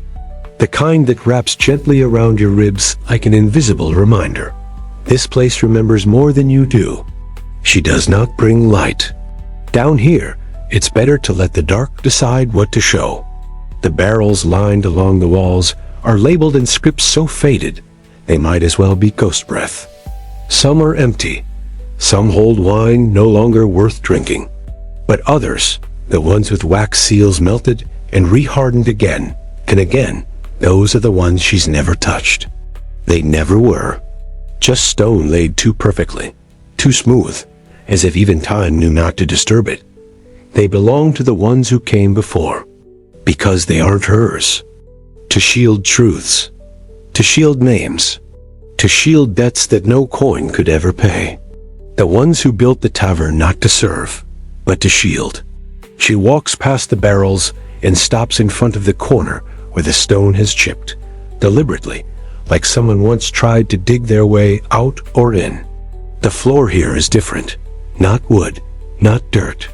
She kneels slowly, placing her palm flat against it, and waits. It's a ritual she does rarely. Only when the air upstairs feels too thin, when the silence is not comforting but clawed. On those nights, she comes down here and listens not for voices, but for the echo of names not spoken in years. Not aloud anyway. They come, one by one. Not in syllables, but in feeling. A woman with red braids who never aged past 22. A boy who died in the back alley, but kept coming back for his coin. And no one down here asks for pity. A merchant whose smile broke just before the blade did. And her mother, always last. She flips through one, the names not listed alphabetically, but chronologically, never first. As if even in memory, she lets others go before her. She doesn't cry, hasn't in years. Tears don't buy silence. They only pay for pity. She stands and walks to the far shelf where the ledgers are kept, meaning known only to those who lived beneath debt and dared to stay. Not the ones for coin, the ones for truths. Each binding wrapped in leather, too soft to be cowhide. She doesn't ask what it is, doesn't need to. Some things are better left unconfirmed. Not by date of visit, but date of consequence. She finds hers, near the bottom. One word, no number, just a mark, therefore 3 dots, a triangle. She adds nothing, just traces the symbol once with her finger. Then, from the silence, something shifts. A thud, not near her. Behind her, it sweats. Even in winter, even when frost takes the stairs above. And from behind it, another thud, beyond the barrels. There should be nothing there, and yet she moves without panic, past the old gray press, past the dusty altar made of nails, until she reaches the wall that sweats. Yes, a breath, and a whisper she doesn't hear, but feels, inside her ear like a lover's warning. Go back, not a threat, a kindness. But she doesn't. Instead, she places her hand on the stone and speaks not loud, not soft, just true. I know what was traded, and the wall stills. The cellar exhales. And for the first time in years, she does too. Because sometimes, inheritance is not gold or land. It's the right to speak without being silenced, to bear witness to what others buried, to refuse to forget. She ascends the stairs again, each step familiar, each breath lighter. Above, the tavern waits, unchanged, but not untouched. She closes the trapdoor gently, and knows the cellar will remain, because someone must, not to guard the past, but to carry it. It begins not with fire, but with warmth. Not with revolution, but with the slow friction of change, like the hush of fabric worn thin against stone, like footsteps taken daily until they wear away the path itself. Morning in the tavern returns without spectacle, as it always does. A soft light filters through warped shutters, dyeing the wooden floor amber. The embers from the previous night still breathe faintly in the hearth, holding memory more than heat. And she, the tavern maid who has long ceased being only that, stirs from the bench in the corner where sleep had visited briefly, then left without saying goodbye. Outside, the town stretches and groans. The baker's oven exhales its first sigh of yeast and ash. Far off, someone beats laundry against stone. A child's cry is quickly hushed. These are not sounds of drama, but of defiance. They say, the world goes on, even after the night we do not name. She moves through the tavern with the deliberate grace of someone who knows each creaking board, each uneven nail. Her hands are rougher than most men's, her eyes softer than they should be. There is flour in her hair and an ache in her hips, but she greets the day with a nod not of hope, but of recognition, because she is still here, and that is something. Today begins like many others. Tables are scrubbed with vinegar and salt. The scent is harsh, cleansing, real. She hauls in the casks one lighter than it should be, another weeping slowly through a crack in its belly. She patches what she can. She always does. The mop she uses is older than the newest barmaid, and it squeals in protest, not with suspicion, not with fear. Some things scream just to be acknowledged. Of transformation, of bargaining. She understands. Mending is not just a skill, it is her inheritance. She says nothing.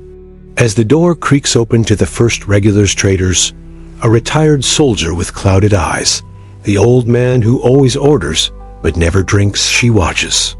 Because all of it adds to the map she carries not on paper, but under her skin. With the eyes of someone who has seen how quickly a smile can sour, how easily quiet can crack. The tavern is not a place of joy. It is a place of passage. She has learned to read the language beneath the one spoken. The hunched shoulders that say debt. The clenched jaw that says hunger. The woman who laughs too loudly. The boy who won't meet her gaze. She does. New, just water, and a place to rest. She wears grief the way others wear silk, carefully, as if it might unravel. Not everything. Not always, but enough. The nobleman who forgets his tab when the room forgets his name. None of it is new. All of it is familiar. She holds each detail without judgment, but not without weight. Not yet, but their presence is felt, like the scent of iron on the wind. And then there are the women. They come in quietly, usually in pairs, sometimes alone. They ask for nothing more than bread, and sit where the light is kind. Some speak in riddles, some do not speak at all. But inside the tavern, eyes begin to shift. Coin is held tighter. And she watches, not invisible, integral. She pours. She listens. She counts every breath. Again, of soldiers. No words. Just presence. She says, for the silence you kept. And it is enough. All of them watch her, in their own ways. Some ask if she's hiring. Others, if she remembers, there is a woman today. She doesn't ask for bread. The tavern maid no longer merely that gives both, without ceremony. The woman sits by the hearth, and though the fire is small, she shivers. When their eyes meet, there is no need for stories. The silence between them is full. Later, when the tavern is momentarily still, the woman speaks. You stayed, she says. The maid does not answer. She knows it is not a question. The woman nods, as if that silence is enough. Outside, a storm begins, not of rain. They do not enter. The townspeople pretend not to notice. That is how you survive. Conversations stumble. Because she knows, the rules are about to change. By evening, the tavern is full. Not of laughter, but of waiting. The kind that wraps around your ribs and does not let go. Stories are told too loudly. Ale is poured too generously. And beneath it all, fear tap dances across the floorboards. She moves among them like a shadow. When a fight almost breaks out, she steps between two men. Her hand touches one shoulder, her gaze meets the other's. Because she is the only law, the tavern still respects. As night deepens, the woman by the hearth stands. She leaves a coin. More than enough. The maid nods. After the door closes, she returns to wiping the counter. And when the last customer stumbles out, when the chairs are stacked, when the hearth sighs its last ember into ash, she locks the door, not to keep danger out, but to keep something in. Hope, perhaps, or memory. Or maybe, just the quiet belief that what burns may someday return, not as ruin, but as warmth. That is how revolutions begin. Not with fire, but with someone who stays.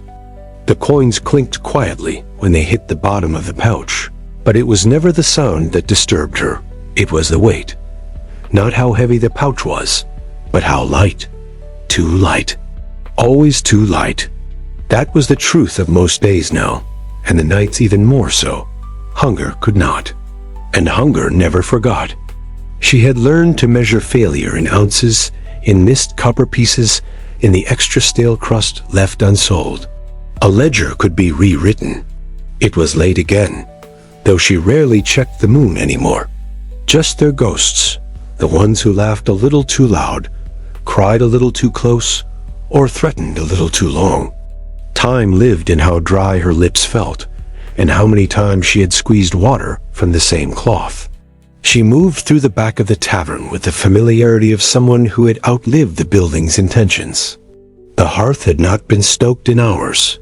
Cold ash reminded her that warmth was always borrowed, never owned. There were no more patrons. They didn't haunt the tavern, not in any poetic way. They lingered because they never truly left. Some had died in alleys, some in wars, and some simply in the silence of being forgotten. Their memory was not romantic. It was heavy. Monks didn't bleed into their aprons, and it collected like smoke in the rafters. She wiped down the same table twice, not because it needed it, but because her hands didn't know how to stop. She would have made a good monk, had she been born with less cheek and more silence.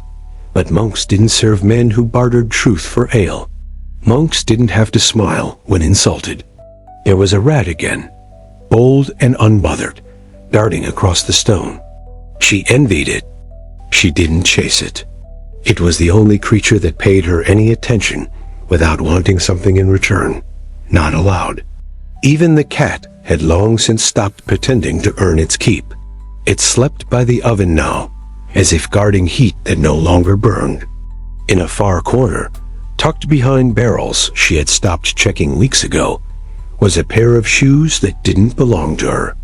She didn't move them. She didn't need to. The boy who left them there hadn't come back. He never would. She had scrubbed the floor clean after he was dragged out. The stains were gone. The reason wasn't. She didn't cry then. She didn't now. That was the cruelest magic of survival. It stole your softness. Grief had rules, and one of them was silence. No one mourned boys like him. Not in public.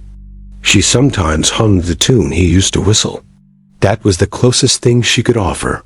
It was enough. The door creaked from the wind. Not open, just a breath against the frame. A reminder that the world beyond still moved. Some nights she thought of walking into it without bag, without reason. Still here. Not because of courage. Not because of duty. Just her and the path and the first step that never came. Not because she didn't want to leave, but because leaving required someone to notice. She remembered a day when the tavern had been full of color. Red skirts, blue sleeves, flour on the cheeks of the cook who used to sing. That was before the famine. Enough for flour. Enough for salt. Not enough for change. Not enough for rest. But that was tomorrow's concern. Before the taxes. Before the soldiers who drank without paying and paid without looking. That was when laughter sounded like rain and not thunder. It had been a long time. Just slightly. Tonight there was no color. Only brown wood, gray coals, and her own reflection in the window, barely visible, like a shadow trying not to disturb the darkness. She lit one final candle, not for light, but as an anchor. A single flame saying, "I am still here," and she was. But because there was no one to tell her she could stop, and maybe that was enough. The pouch remained in her hand. She untied it, let the coins spill softly onto the table. 7 coppers. Tonight, she watched the flame lean toward the door, as if it too was curious what lay beyond. And for a brief moment, she leaned with it, because some part of her, even now, still waited for someone to walk in, even if they never would. The ceiling above her bed leaked in the shape of a hand, not one that reached for her, but one that pressed down slowly with every rainfall. The wood bowed ever so slightly more each season, not from rot, but from forgetting how to hold its weight. Much like her, she stared at it now, lying on her back in the corner room tucked behind the kitchen hearth. A room not meant for sleeping, just for stepping through.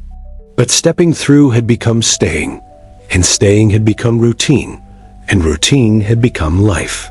Quietly, firmly, and without permission. It had rained earlier. A soft, indecisive drizzle that didn't clean the air, but rearranged the dust. It reminded her of her own hands, once quick, now steady.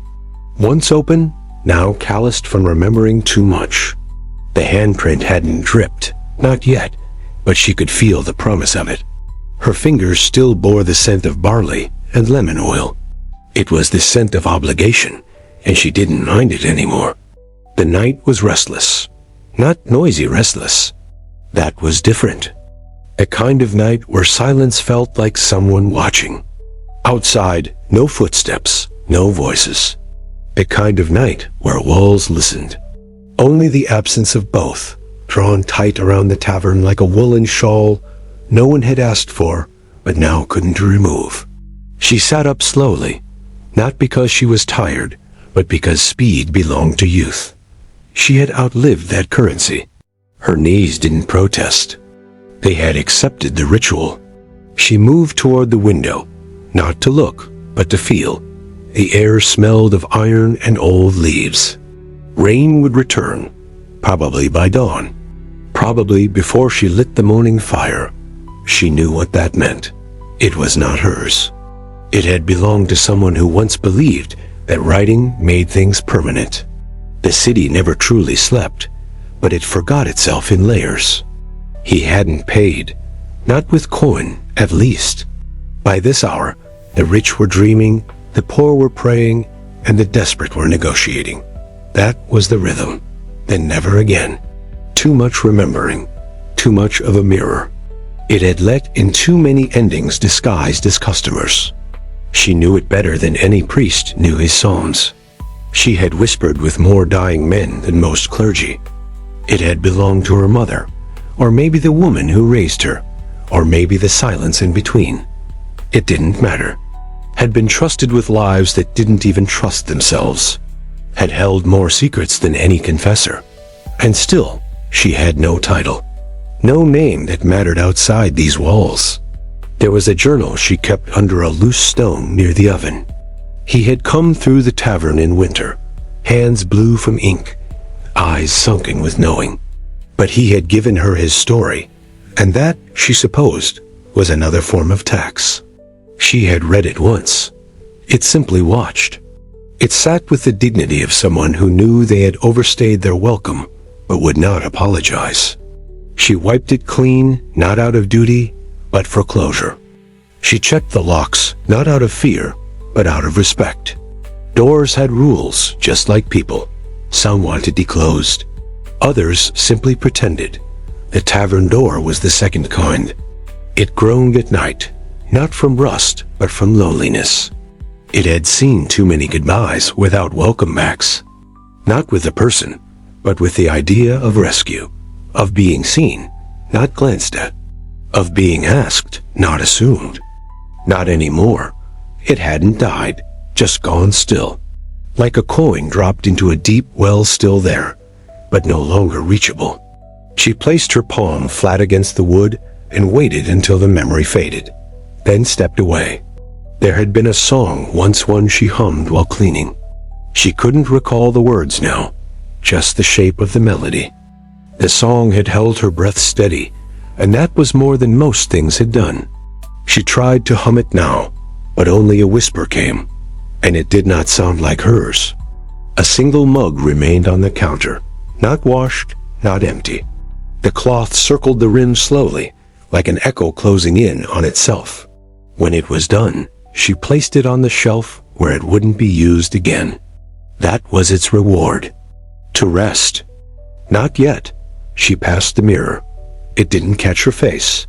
The silver had faded, the glass warped. But the silhouette remained thin, upright, uncertain. It didn't accuse. It didn't flatter. And she had learned to nod in return, as if acknowledging a twin she no longer shared choices with. The firewood stack was low. It would need tending tomorrow. She made a mental note she wouldn't write down. Written lists were for people who expected to forget. She didn't forget. She simply reprioritized. If food was short, heat could wait. If time was short, sleep could wait. If everything was short, breath would wait. She had once been in love. That love had gone quiet long ago. She didn't grieve it. She set a place for it at the table sometimes, poured it tea, let it fade with dignity. Outside, an owl called. Sharp, deliberate. A signal, not a song. She answered with silence. That was the contract. She would stay here. It would watch out there. Neither would intervene. Both would endure. In the morning, she would rise before the sun, not because she wanted to, but because that's what the space required. The tavern didn't demand it expected. And expectation was louder than any shout. It filled the room even when empty. It filled her, even when hollow. The moon moved slightly beyond the window. A sliver, not full. She followed it with her eyes until it disappeared behind the edge of the stable, then turned away.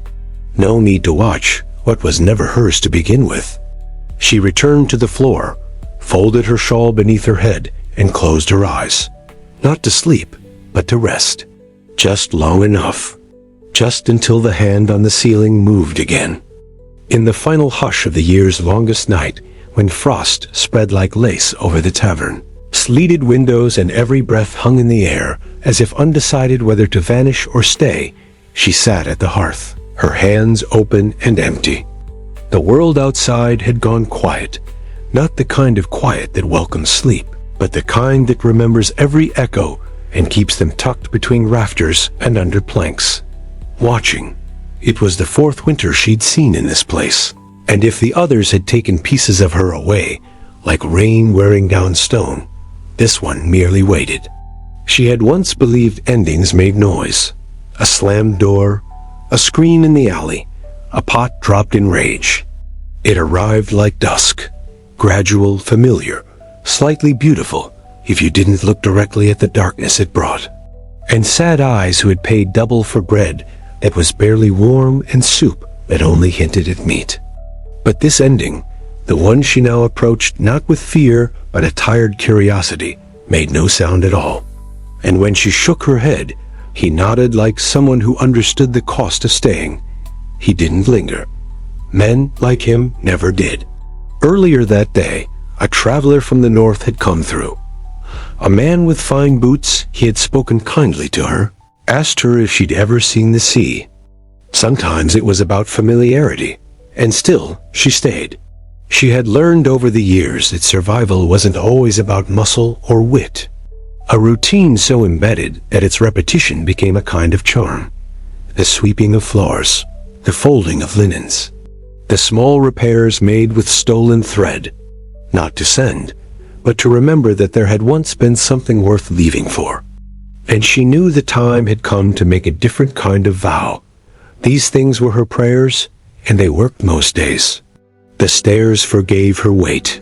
Even the chairs had learned the rhythm of her movements. But that night, the prayers slipped through. Ink faded, edges curled, addressed to no one. Meant for someone, asked for nothing. Only looked past her, toward the fire. Beneath the hearthstone, where dust gathered and heat once pooled, she pulled up a floorboard. Not because she was curious, but because she always answered.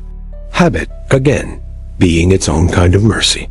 Inside was nothing valuable, not in the way coin or parchment might be, but instead a letter never sent. She didn't read it. She knew every word. It was a promise to leave, written during her second winter. The same winter, she buried a girl's laugh in the back courtyard and learned the difference between silence and stillness. She folded it again. The tavern around her groaned. Not in protest, but in acknowledgement. The beings knew her. She could leave, but would she be known? She hadn't saved him. That wasn't her role. But she had witnessed his beginning. A knock came, soft, unsure, almost embarrassed by its timing. She stood. At the door stood a boy, no older than 13, wearing a coat 2 sizes too large and shoes that had never known the shape of his feet. He held nothing. She stepped aside. The boy entered like someone remembering how to walk. She poured broth. He sat without asking. They didn't speak. There was no need. In his silence, she heard something she hadn't in years. Not hope, but the soft scratch of something rebuilding itself. Later, when he slept curled beside the hearth like a question mark softened by heat, she sat again, no longer empty-handed. And sometimes, survival was just that, not being the ending to someone else's story. She rose, placed the folded letter into the fire, and watched it curl into nothing. Then, like every night before, she cleaned. Her movements were slower now, older, but they still held the shape of ritual. By dawn, she would forget his face. That was how memory worked here, always rinsed in ale and ash. But the warmth in the air would linger a little longer than usual. The chairs would creak in a softer tone. And for a few nights, at least, the tavern would breathe without bracing itself. A woman unnamed, a boy unsought, a place unnoticed. History doesn't always favor the loud. Sometimes it is whispered in footfalls across cold floorboards, in a bowl of warm broth, in the sound of sweeping long after the last patron has gone, and in those quiet places, beyond the ledger, beyond the stories the nobles tell, she lives still, just not in the way books remember. When the last candle had gone out and the tavern faded into memory rather than motion, what remained was never the noise nor the laughter. What lingered long after the door had shut and the echoes of spilled ale had dried into the floorboards was her, the one who moved within the gaps of history, who served and scrubbed and smiled, but never stepped forward into the center of any tale. She, who had no lineage written in books, no title held, no statue carved, but still she remained. In her silence, she outlasts the ones who shouted. There is something oddly defiant in the anonymity of the Tavern Maid. In her fatigue, she bore witness to more truth than any chronicler with quill and crest. Her legacy was not a legacy in the traditional sense. No children named after her, no estate passed down. A thread frayed but unbroken. And yet, in the fragile continuity of the village tavern's rhythm, the doors opened, the fire rekindled, the cup passed from one to another. She lived again. We allow weariness to speak, or tyrants, but by the tired hands of women who poured drinks for men too drunk to remember her name, who endured glances that skinned her dignity, not only between rich and poor, but between desire and decency, between hope and exhaustion. It is to stand beside her as she swept, not speaking, just existing, and to know that existing was enough. Who folded her thoughts away because survival was already a full-time job, not as a ghost, not as a martyr, but as a seam in the great garment of human continuity. In telling her story, or perhaps more honestly, in imagining its outlines from what the archives refuse to keep, we commit a quiet rebellion against the tyranny of recorded power. We allow softness to have presence, invisible beams holding up an age. And in doing so, we also allow ourselves to see that most of history was not built by heroes, kings. To imagine her world is not to romanticize it. It is to acknowledge that the past, like the present, was full of silent negotiations.